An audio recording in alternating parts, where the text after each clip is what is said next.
Right, welcome again to John chapter 8. This could be a couple of months study, especially to get a perspective on how to share your faith with people and to what extent you need to go at times. Don't dust off your shoes too early. Then don't drag the conversation that's already over the hill either. It's a matter of practice. We go to John chapter 8. We're still on 8:20 through verse 59. Scroll on down to John chapter 8. Hit the table of contents. Get on down to 8:20 to 59.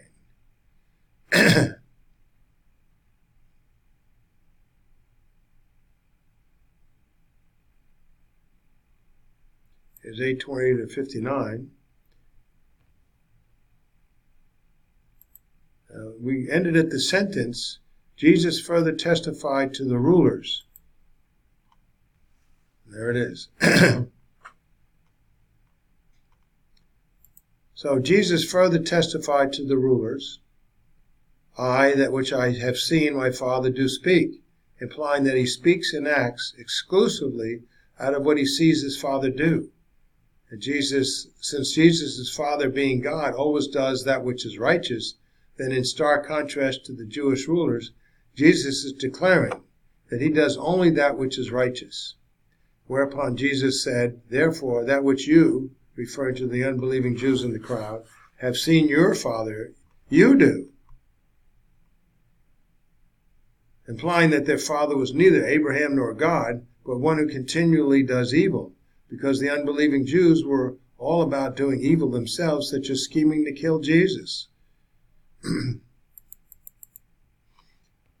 And when the Jewish rulers answered Jesus and said to him, Abraham is our father, Jesus responded that if they were Abraham's children, they would be doing the works of Abraham, implying that their works were not good but evil. For Jesus said, and now you seek to kill me, a man who has spoken to you the truth I heard from God. This Abraham did not do. You do the deeds of your father, he said. Notice that Jesus used the word God in the same sense as he spoke the word rendered father. Hence they are one and the same. Furthermore, Jesus repeatedly claimed to see and hear what his Father, meaning God, does and says, respectively, implying an intimate, ongoing communication with God, making himself equal with God. We add to that John 1:1 through 3. The Greek verb in verse 41a rendered you do, and the phrase you do the deeds is in the imperfect tense of indefinite action, conveying a pattern of behavior that the Jews were illustrating. Whereupon Jesus again told the Jews that they sought to kill him, a man who spoke to them the truth that he heard from God. He said, this Abraham did not do. You do the deeds of your father, implying another father. Certainly not Abraham or God. Jesus was implying that because the pattern of their deeds was evil, then their true father in a spiritual sense was not Abraham, but another whose pattern of life was evil. Although the Jewish rulers were physical descendants of Abraham, their true father was one whose life they emulated, which was characterized as evil. The Jewish rulers mistakenly thought that their entrance into the eternal kingdom of God depended upon their physical descendancy from Abraham. On the other hand, Scripture indicates that it is a spiritual relationship with God brought about, as Abraham had set the example, via a moment of faith alone in the promised descendant unto eternal life, Jesus Christ, the promised descendant of Abraham. And we look at reference to Genesis 15:1-6. You can click on that and get the account. So we got John 8:31 to 41a. Now we move on to 41b and more. Let's read those verses. Get acclimated. Then they said to him, we were not born of fornication. We have one Father, God. Jesus then said to them, if God were your Father, you would be loving me, for I came forth from God and am come. For neither have I come of myself, but he who sent me. Why do you not understand what I am saying? It is because you cannot hear my word. You are of your father the devil. And he brought it out. And you want to carry out your father's desires, his lusts. He was a murderer from the beginning and has not stood in the truth, because there is no truth in him. When he tells a lie, he speaks from his own nature, because he is a liar and the father of liars. But because I tell the truth, you do not believe me. Which of you convicts me of sin? And if I tell the truth, why do you not believe me? He who is of God hears the words of God. For this reason you do not hear them, because you are not of God.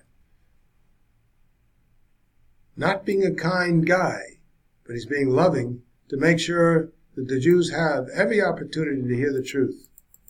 So we have the topical heading here, the summary of this conversation between 41b and 47.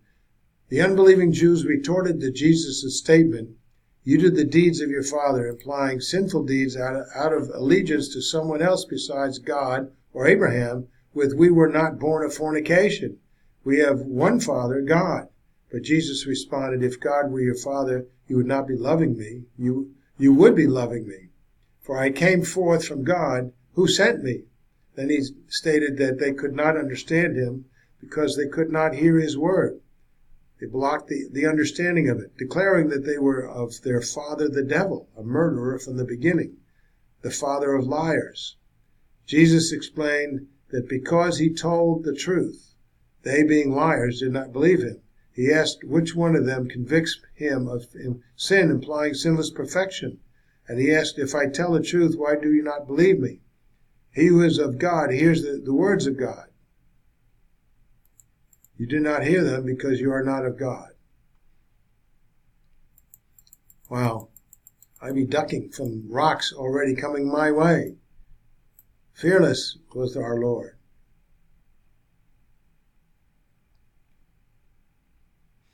Despite Jesus' frequent references to the unbelieving Jews' efforts to seek to kill him, they never did admit it to him.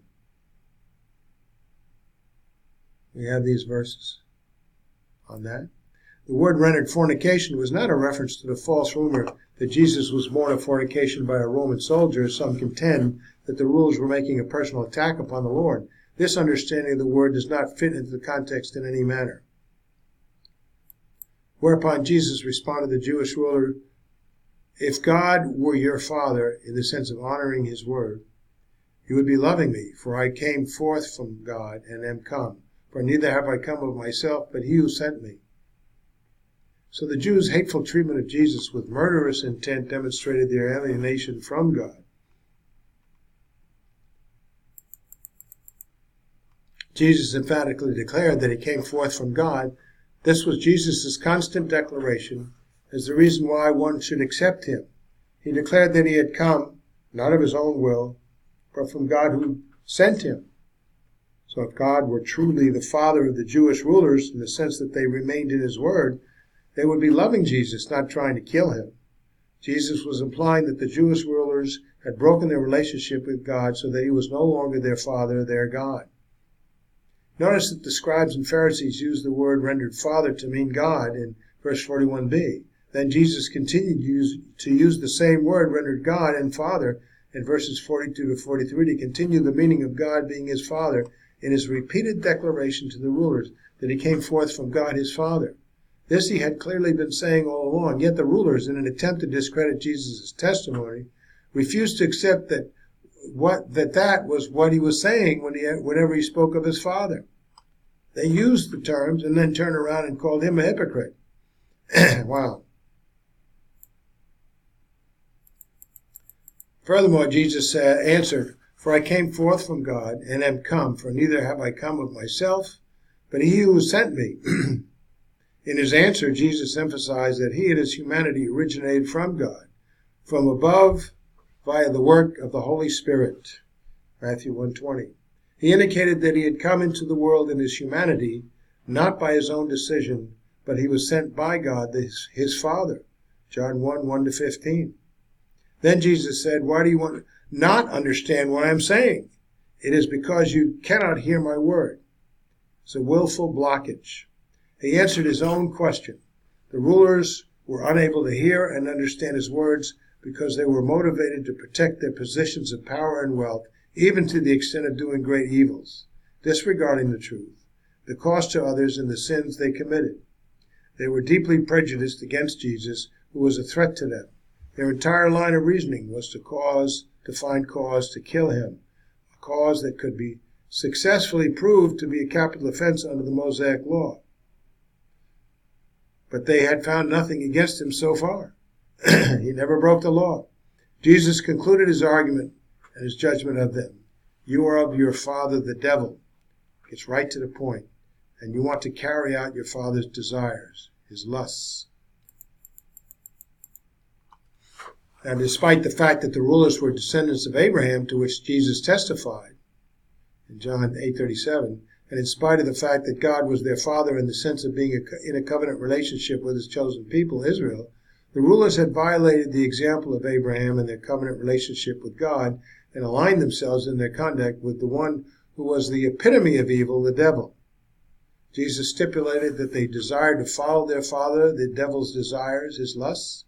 Jesus characterized the devil as a murderer from the beginning, who had not stood in the truth because there was no truth in him. And when he told a lie, he spoke from his own nature, being innately a liar and the father of liars. Jesus declared that because he told the truth, the rulers did not believe in him, implying that their mindset, hence their nature, was so characterized by lies, by emulating their father the devil, that they would not believe the truth when they heard it from Jesus, whose nature was always truthful, despite how well what Jesus said lined up with Scripture. He was always truthful, and they still would not believe in him. Then Jesus demanded to know which of the rulers convicted him of sin. He implied that the Jews could find no offense in him at all. He was without sin. This corroborated that his testimony was truthful. Jesus declared that he only spoke and did what he had seen the Father speak and do. The very fact that Jesus asked them, "Which of you convicts me of sin?" testifies to his confidence that he is who he says he is. Furthermore, the lack of response corroborated his sinless perfection, the truth of his testimony, and his intimate, eternal relationship with God his Father. Hence he asked, "If I tell you the truth, why do you not believe me?" And he again answered his own question. He who is of God hears the words of God. For this reason you do not hear them, because you're not of God. That kind of punctuates the point. The Jewish rulers' incapacity to acknowledge and believe in Scripture and the words of God as spoken by Jesus to them was because they were not of God, in the sense that they had neither trusted in God's provision for their atonement of sin through Abraham's descendant, nor did they honestly and correctly abide in God's word, especially those words spoken by Jesus, the voice of God. Scripture repeatedly made it clear that a man's life must be dependent upon the word of God. We have this in Deuteronomy 8:3.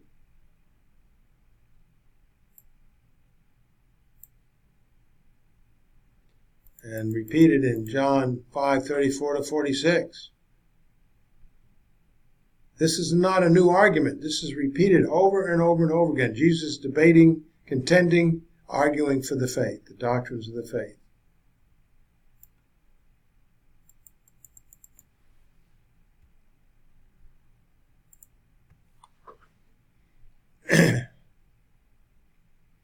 Same arguments.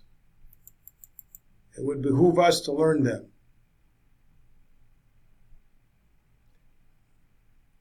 Make the point. I'm coming from Scripture. Let's go and look at it.